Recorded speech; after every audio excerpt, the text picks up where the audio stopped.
আসসালামু আলাইকুম সবাইকে। আশা করছি সবাই আল্লাহর রহমতে ভালো আছেন।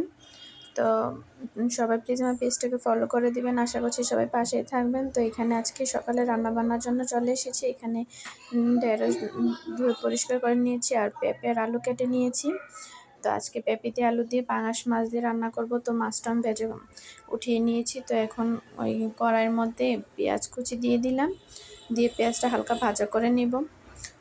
ওরকম বেশি করব না, কেননা পেঁপেটা আলুটা এই পেঁয়াজগুলোর সাথে দিয়ে আমি ভাজা করে তারপর তরকারিটা রান্না করব। তো এখানে পেঁপে আর আলুগুলো আমি দিয়ে দিচ্ছি। তো সবাই প্লিজ আমার পেজটাকে ফলো করে দিবেন। আশা করছি সবাই পাশেই থাকবেন। আর যা গরম পড়তেছে ওই গরমে বেশি রান্নাবান্না করতে ইচ্ছা করেন না, আর তাই জন্য আজকে খুব নর্মাল করে পেঁপে আলুর ঝোল দিয়ে মাছ দিয়ে পেঁপে আলুর ঝোল রান্না করব আর ঢেঁড়স ভাজি করব। তারপরেও এই রান্নাগুলো করতে অনেক খারাপ লাগে, শরীর পুরো গরমে শরীর খারাপ হয়ে যায়। তারপর আবার এইভাবে ঠান্ডা লেগে আছে।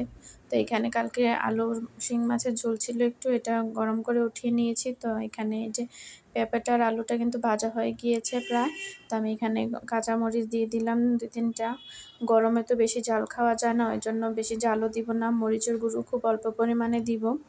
তো সবাই প্লিজ আমার পেজটাকে ফলো করে দিবেন। আশা করছি সবাই পাশেই থাকবেন।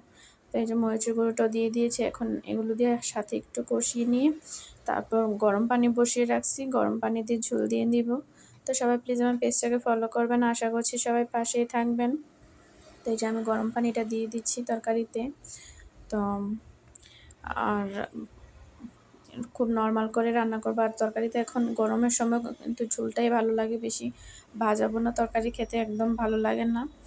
হালকা পাতলা তরকারিটাই মনে হয় যে শান্তি লাগে। তো এই যে আমি ভাজা মাছগুলো দিয়ে দিচ্ছি। আর আজকে কিন্তু মাছের মাথা দিয়েছি।